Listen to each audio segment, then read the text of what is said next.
Dear friends, welcome to the NIOS studio. In this video, we are going to talk about history and appreciation of art. We are discussing now painting in secondary level. Lesson 1: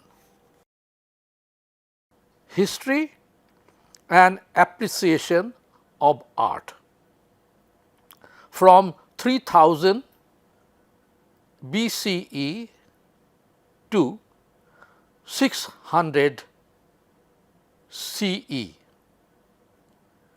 From Indus Valley civilization, which is 2500 BCE to 1750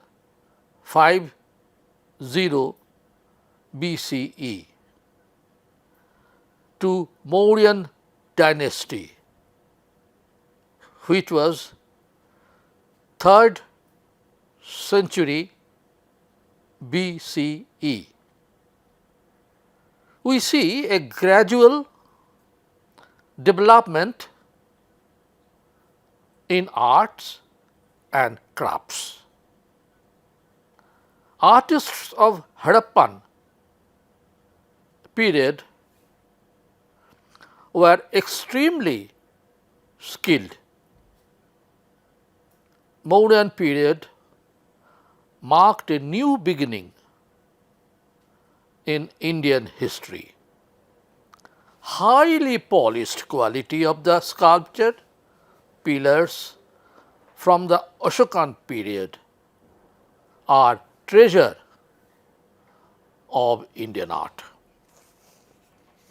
Along with this technically improved style, there is also the tradition of popular folk art, which continued in the form of crude mother goddess figures. After the Mauryans, when the Sungas came to power, they continued with the artistic activity,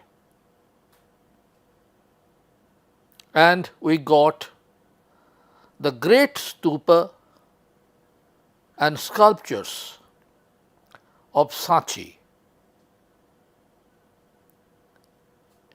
in the state of Madhya Pradesh.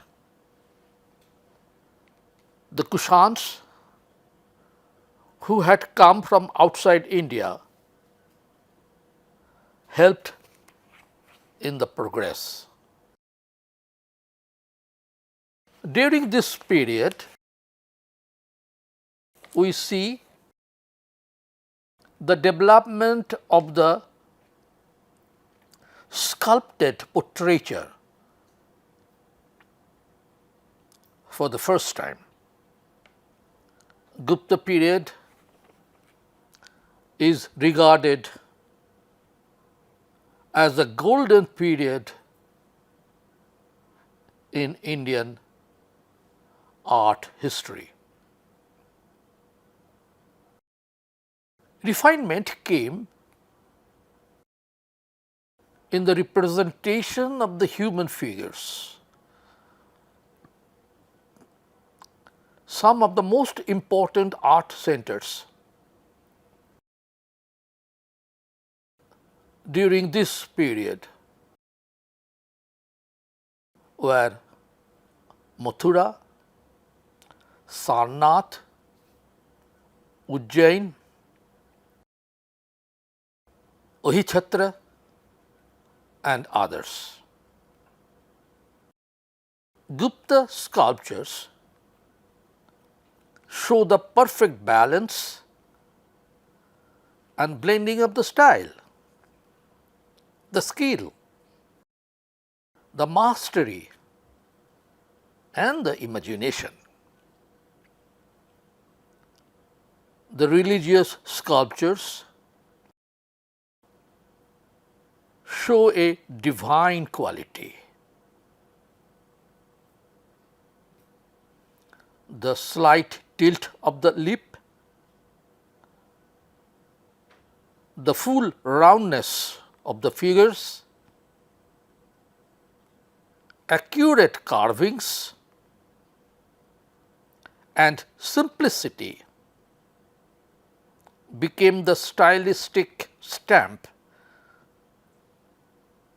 of the Guptas. Along with the religious, secular sculptures were also produced in a large extent.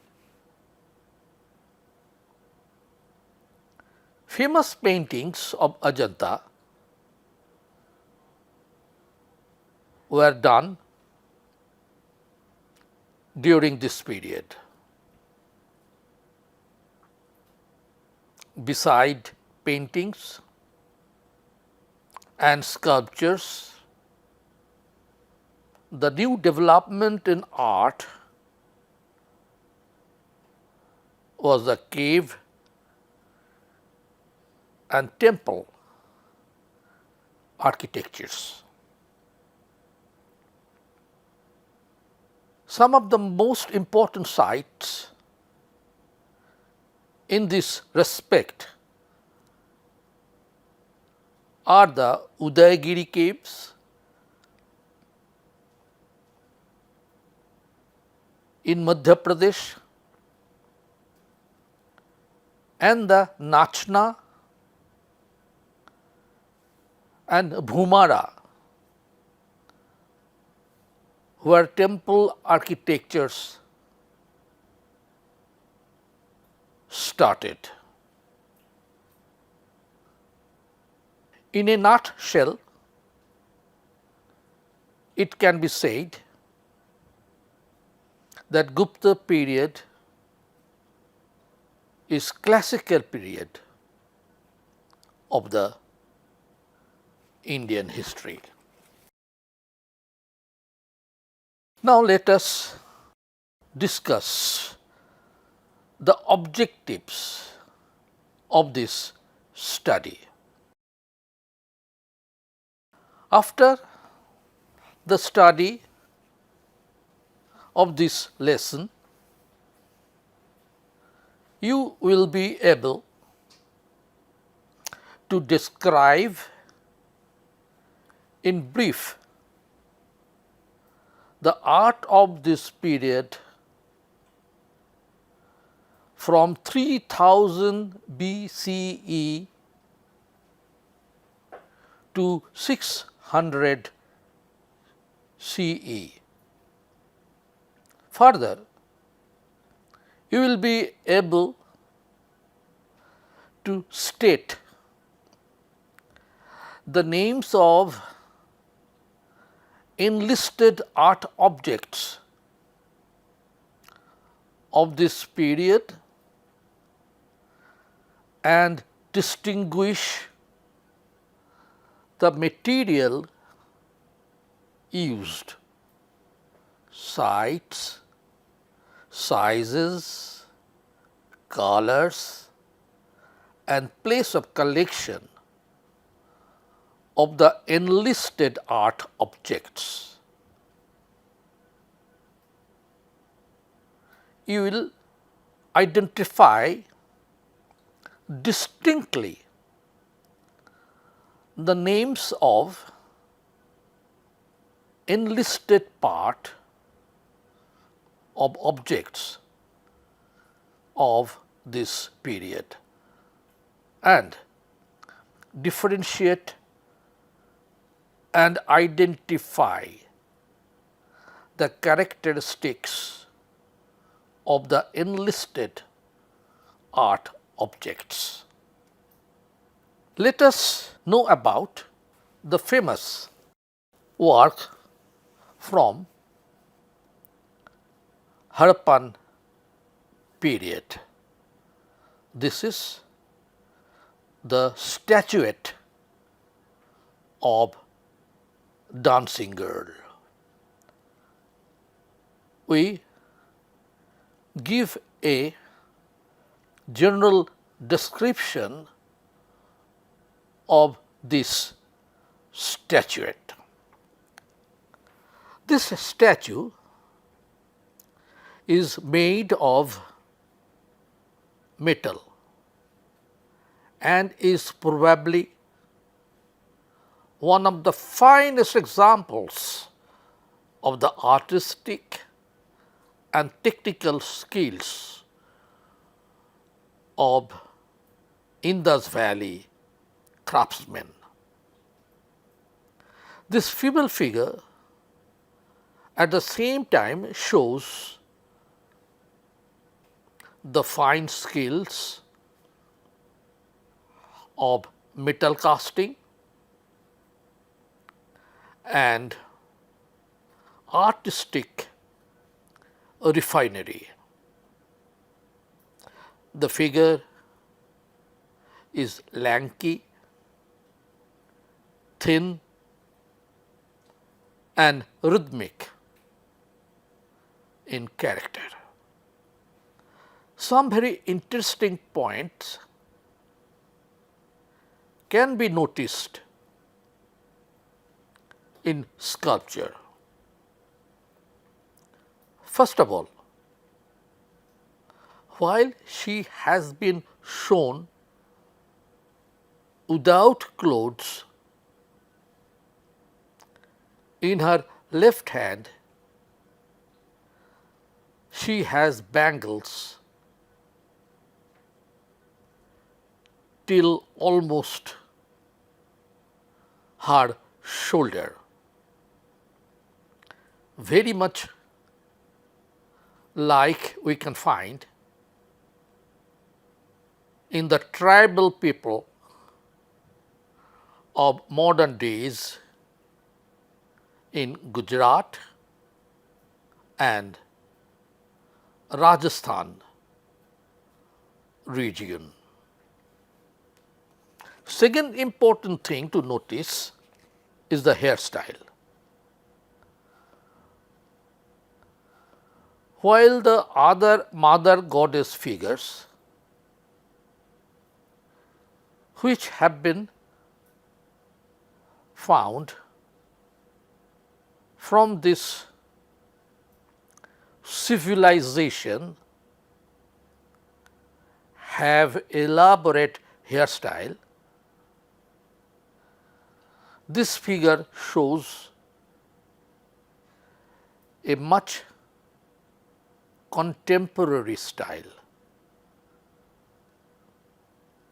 Her hair is tied in a bun. Also to be noticed is its curious posture. She stands in a resting posture with her right hand at her waist and her left hand on her left thigh.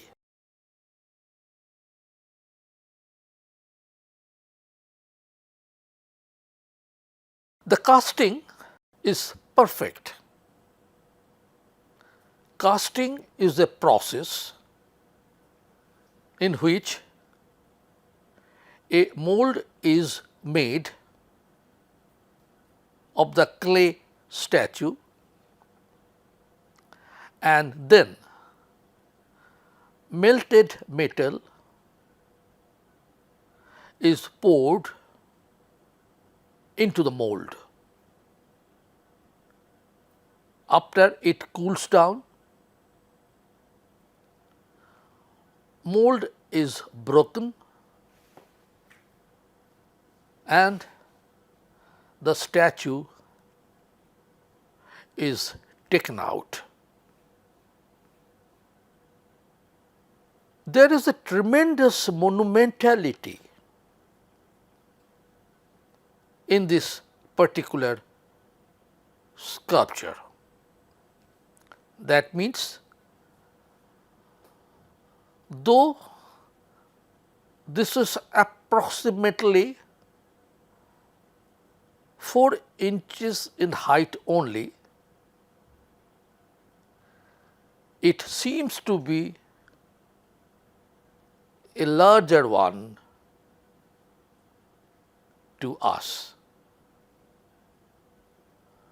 This is what makes it really unique. The craftsmanship and artistic skill have been blended successfully in Dancing Girl.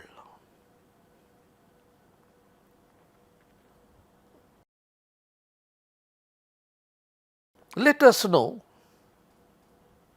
something about the Mauryan sculptures. We will discuss the Rampurba bull capital.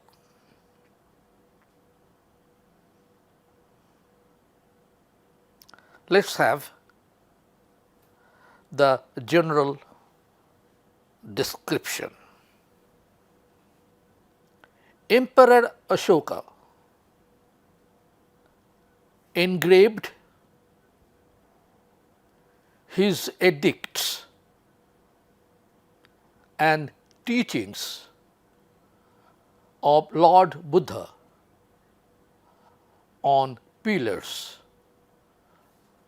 rock surfaces and tablets. Ashokan pillars have been found in almost every region of India except extreme southern region. These pillars consisted of 3 parts: a base, an elongated shaft, and the decorated crown of the pillar. This crown is called the capital. Capitals are mostly consisted of one or more animal figures. An inverted lotus which serves as the base of these animal figures. A thick disc kind of structure known as abacus is between the animals and the lotus.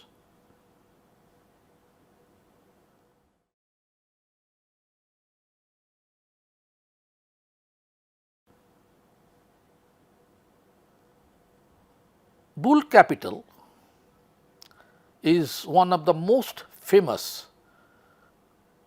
sculptures among the Ashokan capitals. It is also known as Rampurba bull capital, after the name of the place from where this is found. This particular one is comprised of a bell-shaped inverted lotus as the base, the abacus, and on the top the animal part, a majestic bull. There are plant design around the abacus. Scholars are of opinion that these motifs had either come from earlier Middle East or post-Greek style. The designs are very minutely and accurately curved. The figures of the bull dominates over the lotus of the abacus. Though the part of the stone in between the four legs is not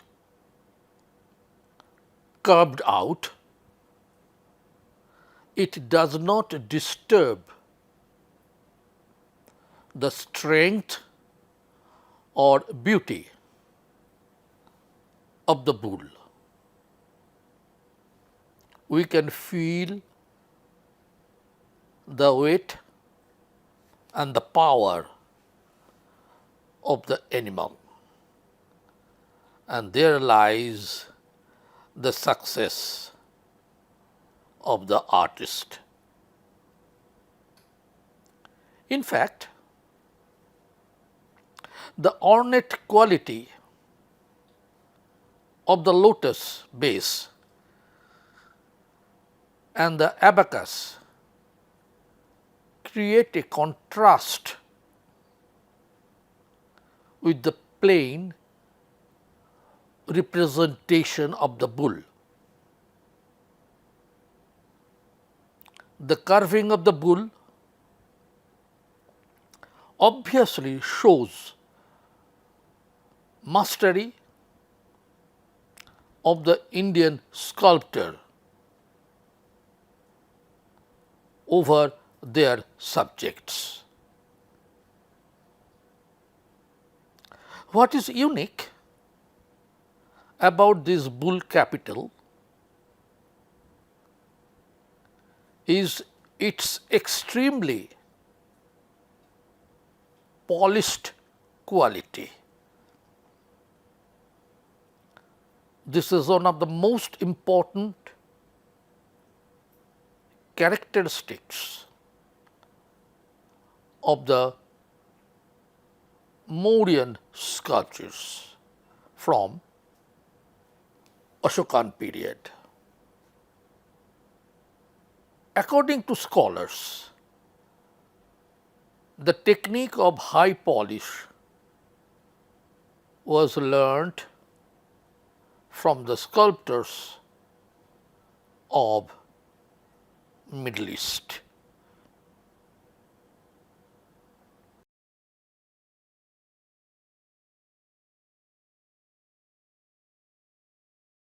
Now, we will appreciate one of the most beautiful paintings of Ajanta, which is titled as Black Princess.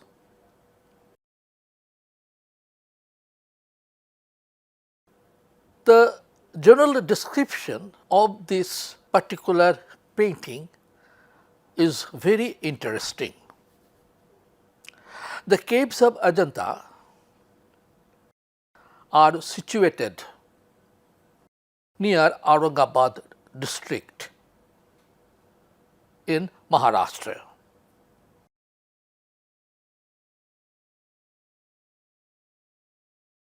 The caves are named after the nearby village Ajinta.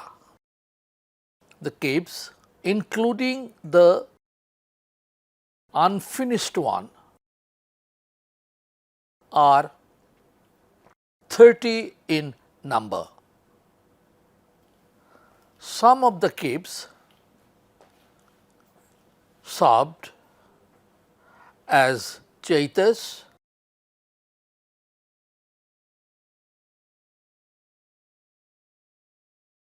and viharas.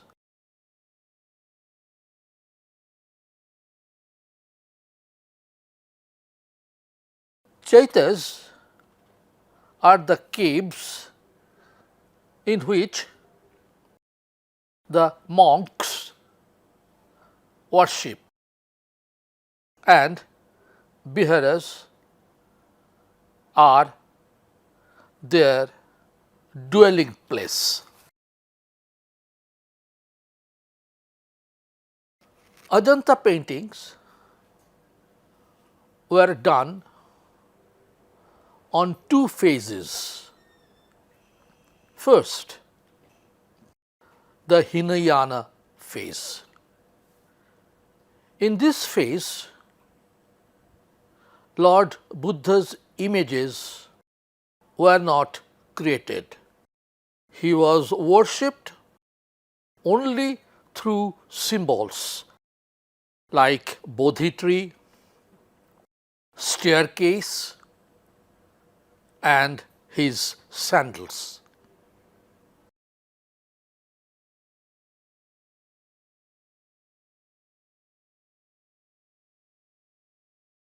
And the second phase is known as Mahayana phase.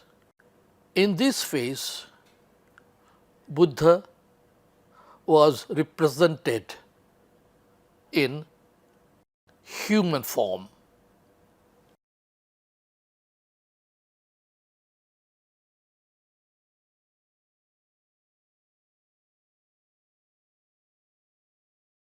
Most of the Ajanta paintings were done in the Bakataka period. Ajanta paintings occupy a unique position in the history of Indian painting. Ajanta paintings are not done in fresco. Fresco is a technique which was mostly used in Europe. In this technique, colors are mixed with water soluble binders and painted on either dry or wet plaster. But Ajanta artists have used traditional technique of tempera. In this technique, colors are mixed with white and some binder which is made by the artists from different kind of objects. The themes of Ajanta paintings were primarily religious in nature, but at the same time they also gave enough scope to the artists to show their creative and imaginative skills. The best part of it is that even being religious paintings, they can be enjoyed by common people. Black Princess is no doubt one of the best examples of the Ajanta paintings. The free flowing line, subtle rhythm of the body contour, the slight tilt of the face and the curves of the eyes all show the mastery of the artist and his control over the brush. Even the damaged paintings give us a clear picture of how beautiful the colors were. There is a lyrical quality in the painting. The softness of the body contour, the subtle bending of the neck, and the simplicity give an heavenly quality to the painting. The color used have been very earthly and devoid of any loudness.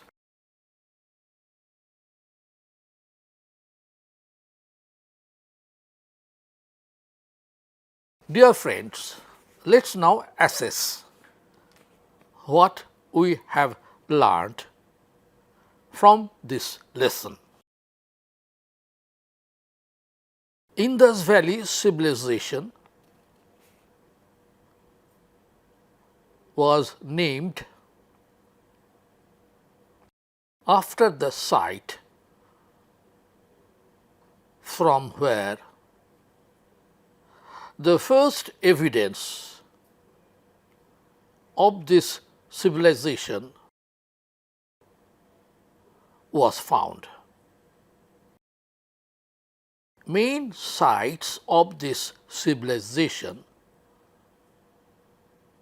are Mohenjo-daro and Harappa. The whole site is now in Pakistan.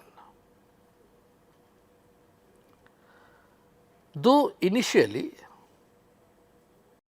it was considered that this civilization was mainly concentrated in this river valley and was named accordingly. Recent excavations show that it was extended beyond the basin of Indus River.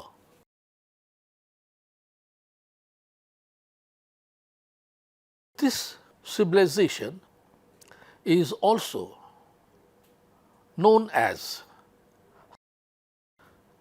Harappan civilization and is believed to have flourished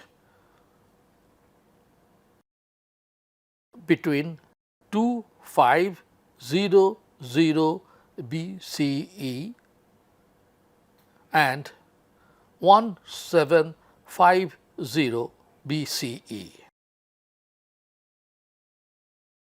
Great numbers of art and antiquities have been found from this period,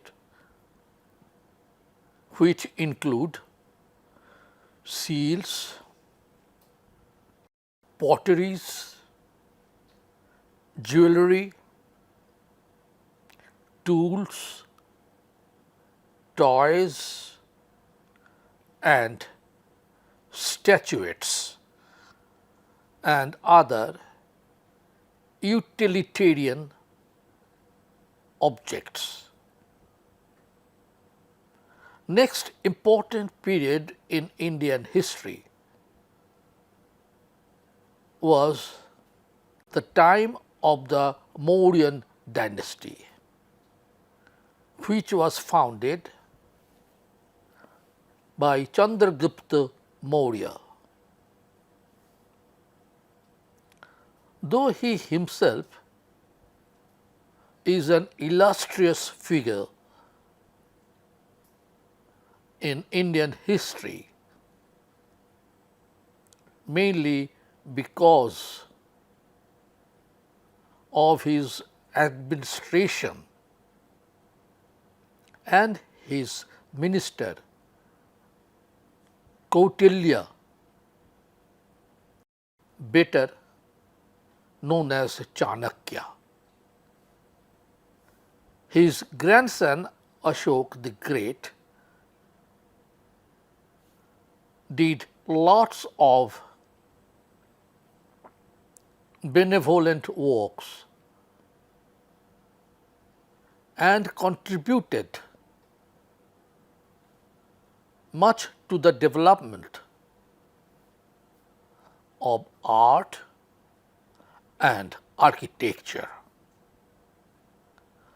Ashok was a follower of Buddhism and erected pillars all over the empire to spread the teachings of Lord Buddha. The Mauryan period was followed by the rules of dynasties like Sungas, Satavahanas, and Kushans. Kushans had come from outside India, but contributed a lot in the development of Indian art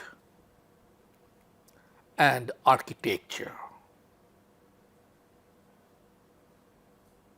The Gupta dynasty, founded by Chandragupta the First, succeeded the Kushanas. Guptas